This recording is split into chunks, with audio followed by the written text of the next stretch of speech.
My boss cut my salary by 40% on a Friday evening in one short text. What he didn't know was that I was the only person who understood how their entire system worked. Literally, the only one. Names have been changed. Everything else is the truth. I'm the one telling this story. Daniel, CEO and owner of the company. A man convinced that money and yelling solve any problem. Mark, my direct manager, tried to stay neutral and ended up losing everything. Sarah, the only person in the office who told me the truth straight to my face. We still text each other sometimes. Kevin, the young engineer they hired to replace me. Or, as they thought, to replace me. This happened somewhere around 2011 or 2012. I'd already been in the field for a few years by then. Not a green rookie, but not a seasoned senior with a 15-year resume either. Somewhere in the middle, that point in your career where you know enough to be genuinely useful, but not confident enough to say no out loud without flinching. I was living in Phoenix, Arizona at the time. If you know that city, you understand. In the summer, it's literal hell. Not a metaphor, not an exaggeration. 110 degrees in the shade is just a normal August Tuesday. My car had no AC and turned into an oven by 8 in the morning.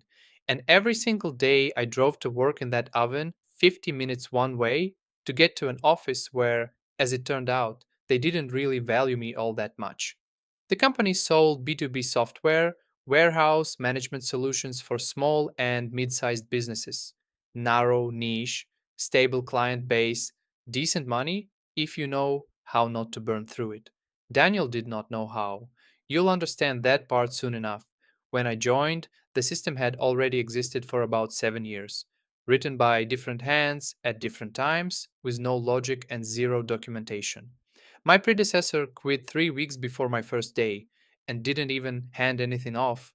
He just disappeared. I found out why later. But at the time, they just handed me a laptop, gave me access credentials, and said, "You'll figure it out." I spent 4 months figuring it out. 4 months, I basically lived inside that code, eating lunch at my laptop, staying late when everyone else had already gone home, Googling things at 2 in the morning lying in bed, slowly building a map of the entire system inside my head, a map that didn't exist anywhere else. Not in any document, not in anyone else's head. Only mine. Daniel would stop by sometimes, ask, "So, how's it going?" I'd try to explain. He'd nod, with the look of someone who doesn't understand a single word but is really trying to appear like they do. Then he'd say, "Good, keep it up," and walk away. Mark tried to help, but he's more of an admin than a tech person. Good guy, genuinely. It's just that whenever I came to him with technical questions, he'd look at me with an expression like I'd suddenly switched to speaking Swahili.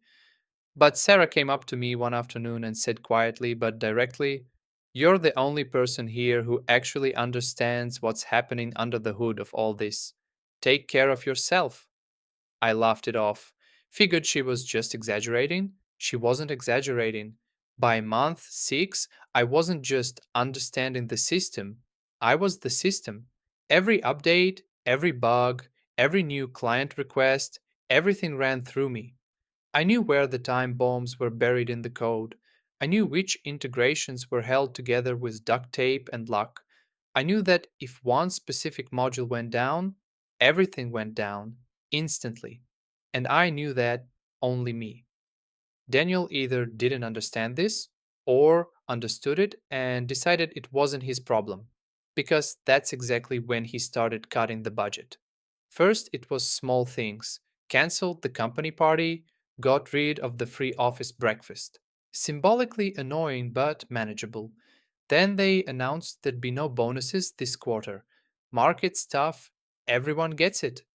And then Mark came up to me after a meeting one day and said quietly, almost whispering, "Daniel wants to hire a junior, says it's cheaper." I asked, "To replace who?" Mark didn't answer, just shrugged and walked away. I understood. The next few weeks, I watched through the glass wall of the conference room as Daniel ran interviews. Young guys with laptops, clearly students or fresh out of college. Daniel smiled, shook hands, played the role of the successful startup founder giving people their big break. Sarah would walk past, glance at me, and silently shake her head. And then came that Friday, 6:47 p.m. One short text. New rate starting next month. Details Monday. I sat in my car in the parking lot. The Arizona sun was going down, but the asphalt was still breathing heat. I read the message, put my phone on the passenger seat, and just stared straight ahead. No panic, no anger, just silence. And one thought, okay, Daniel, you just made the most expensive mistake of your career. You just don't know it yet. Monday, 9 a.m. I walked into the office like always, coffee in hand, laptop under my arm, headphones around my neck, acted like nothing happened, like there was no Friday evening text, like I just showed up to work, same as always. Daniel appeared around 10, saw me, nodded, walked into his office. No good morning. No let's talk. Nothing. Mark came up to me first, sat down next to me, lowered his voice. Did you get his message? I got it. And what do you think? I looked at him. Mark seemed genuinely concerned. He'd clearly found out about this recently himself and clearly didn't like it either. But I already knew what he'd do if it came to an open conversation with Daniel. He'd shrug and stay quiet. Not because he's a bad person, just that's who he is. Go with the flow, don't make waves. Let's wait and see what he says, I answered. Daniel called me into his office sometime after lunch, sat across from me, folded his hands, and delivered it with the expression of someone announcing a promotion. So, we're bringing another person onto the team. That means additional costs. To balance the budget, your rate is changing starting the first of the month. He named the number. I just sat there and looked at him for a few seconds. Are you serious? It's a business decision. Nothing personal. Nothing personal. Classic. This man just told me I'd be making 40% less for the exact same work, and it's nothing personal. I asked him directly, Daniel, do you understand that I'm the only person who knows how this entire system works? If I leave, who's going to maintain it? He waved his hand. Literally waved it like shooing away a fly. We hired a young guy. He'll figure it out. You'll have 2 weeks to bring him up to speed. 2 weeks. He thought 2 weeks was enough to hand over everything that took me 4 months of daily work to understand. A system nobody had ever documented, logic that lived only inside my head. I stood up, said understood, and walked out. Didn't slam the door, didn't say anything extra. Just walked out, calmly, evenly, with a completely neutral expression on my face. But inside there was already a completely clear decision. That same evening, I updated my resume, activated accounts on every platform, texted Sarah, just starting to look. If you know anyone, let me know. She responded in 5 minutes.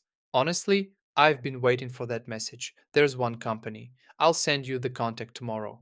The next few days at work, I acted completely normal. Showed up on time, answered every question, helped with ongoing tasks. Not a single hint that anything had changed.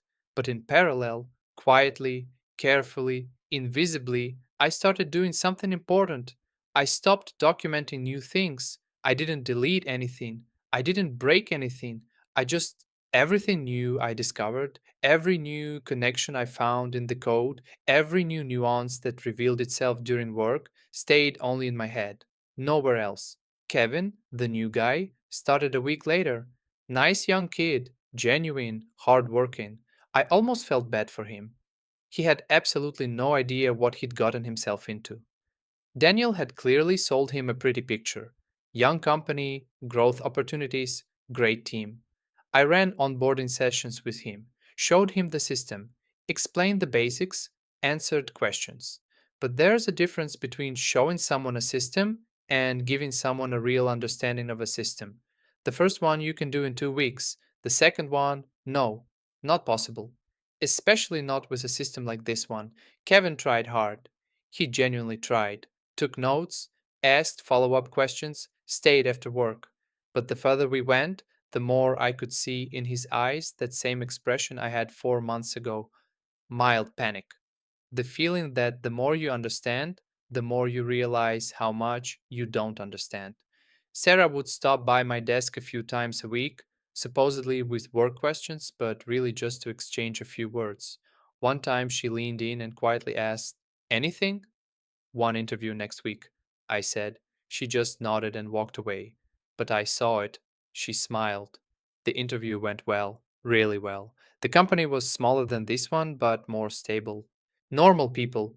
You could feel within the first conversation that the atmosphere was different there, different attitude. They asked the right technical questions. I answered everything honestly. We had a genuinely good conversation. 2 days later, they called and made me an offer. The salary higher than what Daniel had started cutting from, not by a percentage, noticeably higher, plus a normal package, normal schedule, office 15 minutes from home. Not 50, 15. I signed the offer that same evening. Back at work, nobody knew yet.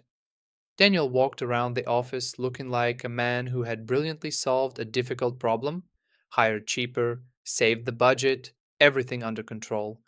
Mark tried not to make eye contact with me. He clearly sensed something was off, but as always decided it was better not to notice. Kevin sat over the code with his headphones on and looked a little more exhausted with each passing day. And I just quietly finished out my remaining days. Every day. Exactly at 6, I'd stand up, pack my things, say, "See you tomorrow," and leave. No staying late. For the first time in many months, no staying late. And you know what's interesting? Daniel never once asked how Kevin's onboarding was going, never once checked in to see if we were on track, if there were questions, if there were any problems. He just assumed everything was going according to plan because he'd decided it would. 3 days before my last day, I walked into his office and put a piece of paper on his desk. He looked down, then at me, then back down. "What is this?" "My resignation letter. Last day is Friday." A pause. A long pause. "You're joking." "No." He leaned back in his chair. I could see something starting to click in his head, slowly, with a delay, like an old engine in the cold. He was beginning to understand, not everything, but something was beginning to register. "What about Kevin? He's not ready yet." "I know. You can't just leave like this. There are projects, there are clients." "Daniel," I cut him off calmly, "you told me yourself it was a business decision. Nothing personal. My decision is a business decision too. Nothing personal." He opened his mouth, closed it, opened it again. I walked past him to the exit. Friday, my last day. I came in like always, 9 o'clock, coffee, laptop. Said good morning to everyone, sat down at my desk, opened my task list, and methodically, calmly, without any rush, closed out everything I could close in one day. Daniel barely left his office. I could see him through the glass wall, sitting at his desk, staring at his monitor, but I'd be willing to bet he wasn't seeing anything on that screen. He was thinking, finally thinking. Mark came up to me around noon, sat down next to me, was quiet for a minute, and then said softly, "It's a shame things worked out this way." I nodded. No anger, no sarcasm, just nodded. He genuinely meant it. It didn't change anything, but he genuinely meant it. Sarah came by later. Didn't sit, just stopped next to my desk, put her hand on my shoulder for a second, and said, "You did the right thing," and walked away. Nothing more. That was enough. Kevin spent the whole day hunched over the code and kept throwing glances my way. A little lost, a little anxious. He didn't fully understand what was happening yet, but he was starting to feel it. At 5 o'clock, I closed my laptop, packed up my things. There wasn't much. I'd never really settled into this place. Stood up and looked around the office one last time. And that's when Daniel walked out of his office. He stopped in the middle of the room, right between me and the exit. Everyone in the office was pretending not to watch, but everyone was watching.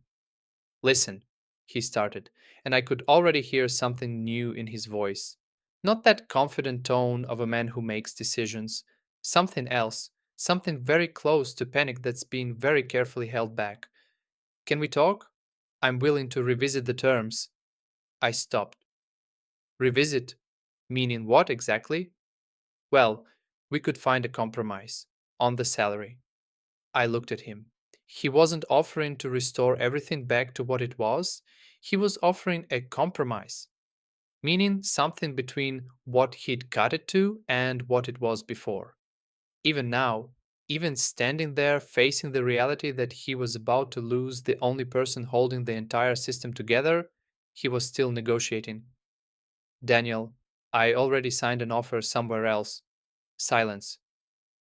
How much are they paying? I told him the number. He went slightly pale. Not dramatically, but I noticed. I can beat that. And you know what's strangest? Maybe he actually could. Maybe right then he genuinely could have offered me more than the new company. But I looked at him and thought, then what? 1 month? 3 months? And then another business decision on a Friday evening in one short text? No, thank you. Listen, you don't understand. Kevin isn't ready. He can't handle this alone. The clients, Daniel. I cut him off, just as calmly as I had 3 days earlier. You told me yourself he'd figure it out. 2 weeks and he'd figure it out. Remember? He opened his mouth, closed it. I walked past him to the exit. What happened next? I didn't find out all at once. Some of it from Sarah, who stayed at the company for a while longer, some from Mark, who messaged me about a month later, and some from Kevin himself, but I'll get to that in a moment. The first week after I left, Kevin held on, barely grinding through it with a pile of questions going to Mark, who couldn't answer any of them, but he held on. Daniel walked around the office nervous and sharp, snapping at people over small things. In the second week, the first module went down, not catastrophically, but noticeably enough that several clients immediately wrote into support. Kevin sat down to figure it out, spent 2 full days on it, found it, and fixed it. But while he was digging through that, a new problem appeared somewhere else. The system was like an old sweater with a pulled thread. Tug it in one place and it unravels somewhere else. Daniel walked over to Kevin and asked why it was taking so long. Kevin tried to explain. Daniel didn't understand, or didn't want to understand. He said roughly the same thing he used to say to me. This is basic stuff. Why is this taking so much time? Sarah texted me that same evening. Kevin sat in his car in the parking lot for like 40 minutes after work today. Just sat there. I knew that feeling. In the third week, Kevin messaged me directly. Carefully at first, said he had a few technical questions. Maybe I could help point him in the right direction. I answered what I could. Then the questions kept coming. Then he called.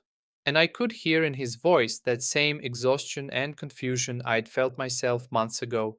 Except for him, it had taken 3 weeks, not 4 months. How did you even work with this thing? He asked at some point. Slowly, I said. Very slowly and very painfully, he went quiet. Then, I'm thinking about leaving. I didn't try to talk him out of it. Kevin quit a month after I left. He texted me that same day. Short. That's it. I'm out. You were right. I wasn't even surprised. Daniel scrambled to find a replacement, posted the job listing. And here a small, uncomfortable detail revealed itself. The IT job market isn't as large as it looks from the outside. People know people. A company's reputation travels fast, especially a bad one. A few candidates came in for interviews, took a look at the system, and politely declined. One of them, Sarah told me later, flat out asked Daniel, why did the last two engineers leave? Daniel mumbled something about different circumstances. The candidate thanked him and walked out.